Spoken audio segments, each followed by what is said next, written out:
Hey there, in today's video, Savannah and I are going to be going over some of the most common back squat mistakes that we see people make. And again, we're not even doing this in a vein of, trying to call out the amateurs or anything like that, because honestly, these are some points that we see very strong, very, well-versed and established strength trainees do on a fairly consistent basis. And these may or may not be things you've heard before, but these are often some of the first cues that drop from top of mind when you're either doing heavier weights or lighter weights for high repetitions. So again, what we want to do is show you some things that will not only boost your performance and make you stronger and make your workouts overall more efficient, but more importantly, keep you safe during your back squat training. Because if there's one barbell lift, maybe with the exception of the bench press, that causes more injuries and nagging, joint and muscle issues, it's probably the barbell back squat. And we definitely don't want that to be the case with you. So let's get right into it, and the first thing that we will be taking a look at is how to engage the upper back and how important it is to keep the upper back and the grip involved in the entirety of the rep. So first point is how we engage the upper back when we actually get up under the bar. So what Savannah's going to do is grab the bar in whatever width is most appropriate for her. First thing what she's going to do is stiffen up the arms, and then she's going to drive that bar into the rack because we want force going this way. That's going to help to start generating tension through the entirety of the upper body. Now, keeping that tension and a decently strong grip, she's going to dip, wedge herself up under the bar, and think about pulling herself up under. And again, you can kind of wiggle around wherever you feel like you can get the elbows close together, the low traps, the rhomboids, it's all stiffened up. Her feet are right up under her, so all she's going to do from here is stand straight up. Take one step, two step back, get herself balanced, and now she's ready to squat. And ideally, what you should be feeling here is all of this here in the upper back is tight. So she can even think about kind of flaring her traps up into the bar, and she's actively pulling the bar into those traps. So really, we want to melt, if you will, the bar into the back into the bar. We don't necessarily want to feel like we have this, awkward, metal contraption on our back. That's not going to be conducive to good, strong training. Really what we want to feel like that we are absorbing the entirety of the bar, the entirety of the weight that you're lifting into your skeleton. And it starts with melting the bar into your back, the back stiffening up against the bar to the point where you really shouldn't even feel any difference between muscular tension and where the bar is. All right, so now that we're set up and we're ready to squat, we've got this great upper back engagement. Now let's talk about the low back. Now, a lot of people tend to hear about the butt wink or the low back tailbone rounding at the bottom. And it's something that a lot of people tend to freak out about, but what often happens in that case is that people overcorrect in the opposite direction. So you'll see a lot of people actually stick their butt out, and you get this big arch here in the lumbar spine. Now, as you can probably imagine, this is not exactly what we want to be doing. So when Savannah actually goes to do her squats, she's actually got a pretty good squat regardless. But what tends to happen is you get a lot of this sway. Now, when the lumbar is kind of hyperextended like that, not only are you limiting range of motion, but you're also probably pinching, some of the lumbar vertebra as you go through that range of motion, And then as you saw there, she kind of pitched forward, rounded herself back up. A lot of tricky stuff going on there that we want to obviously avoid. So instead of overarching to kind of overcorrect the butt wink idea, all we need to think about here is staying neutral, right? So the tailbone's not tucked under, it's not sticking out, it's relatively neutral in the same type of natural arch as if you were just standing. So there is a little bit of natural lumbar curve, but we're not overextending. So really from here, all we need to think about is bracing the abs with a big, deep breath through the nose, thinking about expanding out from both the belly and the back and the obliques. And Savannah will just knock out 2 or 3 reps here. And as you can see, we're keeping a relatively neutral lumbar and total spine position all the way up and all the way down. Cool. So that's going to look a little bit different for different people, but really we don't want to think about trying to overcorrect this butt wink idea, because more often than not, hyperextending the lumbar spine has probably caused more problems than the opposite, especially for a lot of barbell, powerlifting, CrossFit type athletes. All right, so another common mistake that we see either when fatigue really starts building up in high repetitions or when you're doing like a PR or a max is as the athlete comes up, their hands and fingers splay open. I've seen this a lot of times. Now, why in the world does this happen? Well, I can't be sure because I can't be in anybody else's head who's ever done that. But my guess is that, and we'll come on down one more time, Savannah, and this time come up and struggle like you're doing a max, and yeah, that's when you see it happen a lot, and you can rack the weight from there. Oftentimes, what I think is happening is that the athlete is focusing so much on their legs, or maybe just kind of losing their focus, period, but I can tell you they're not focusing on their upper back, their grip, and maintaining upper body tension. And when this happens, unfortunately, what often happens is there is a collapse of the back. And then either the rep fails or they have to then leverage it up like so. So oftentimes your legs are strong enough to handle your squat. What is oftentimes the first point of breakdown is that upper back tightness, is that tight grip on the bar, and we see that manifest a lot when suddenly, you pop open your hands because either you've lost focus or it's all gone down to your legs, which again isn't necessarily like the worst thing in the world, but also understand that probably more reps have gone south due to a lack of that upper back engagement. So do keep that in mind. When you're struggling through a rep, don't let go, for goodness sakes. Hang on tight. Keep the shoulders retracted, keep pushing into the back, keep that tight grip, because as that grip is tightened, the entirety of the arm moving up into the shoulder is all going to be engaged as well. And that is one of the secrets of fighting through a hard, heavy repetition.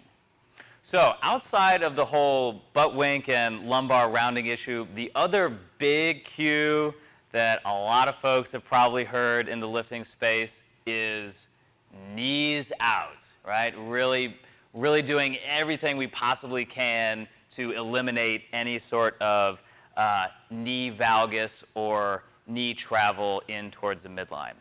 Now, I will be the first to admit, if you've got a lot of inward knee movement when you're working like your body weight squat, front squat, or light back squats, there's probably either a skill or a hip mobility or a core stability issue at play. But assuming that we're talking about an athlete who's super well versed in the squat, super strong, and there's no other orthopedic issues, this is just one man's opinion, a little bit of valgus collapse is perfectly fine. In fact, it could even be a performance enhancer to kind of help slingshot you out of the bottom. So it might be a little bit weird for Savannah to demonstrate a valgus collapse on purpose, especially when we're not using any weight on the bar. But let's just try a couple here, and what you will see is as she's coming up, there's a little bit, just a little bit of knee in, and obviously it goes out on her way up. Now, if I was to see that much on a weight that light, I might be a little concerned.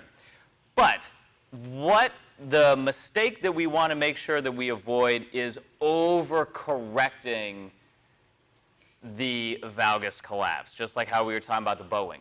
So a common cue that you hear from a lot of strength coaches is knees out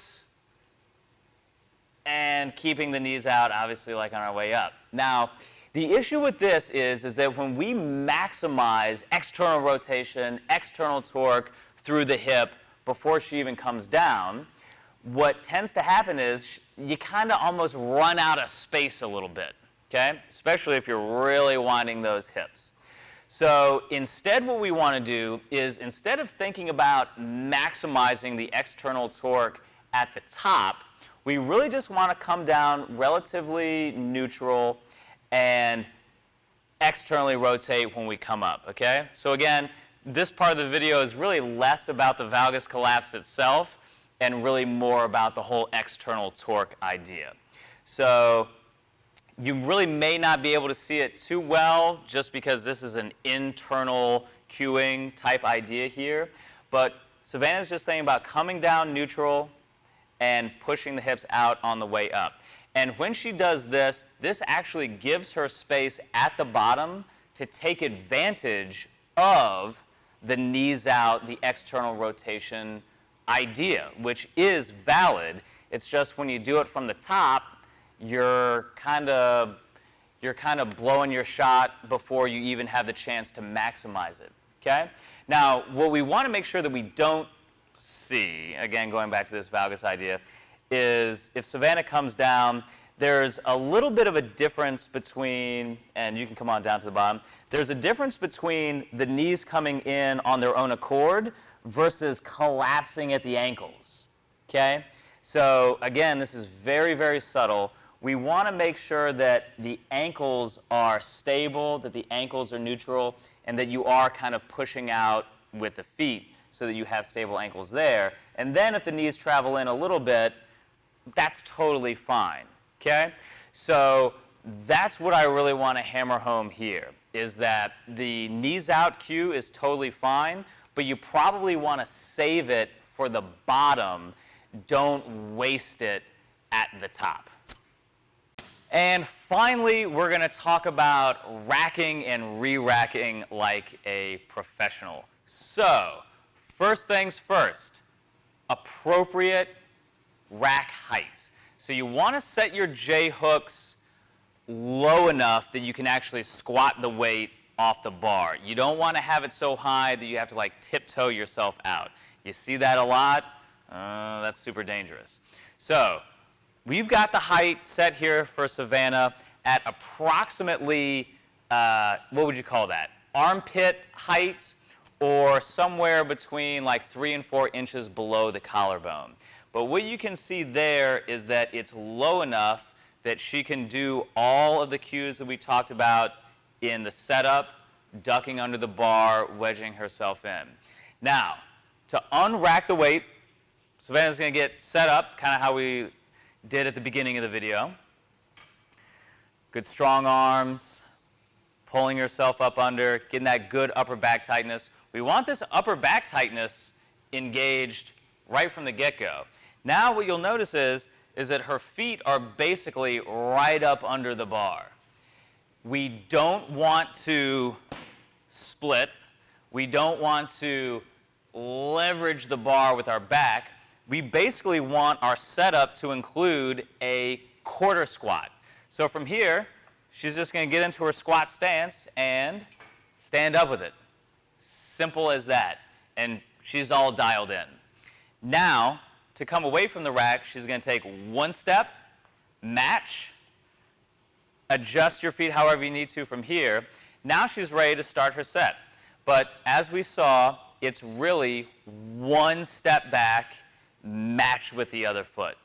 So that is the unrack. Now, once you've done your set, now we're going to re-rack the weight.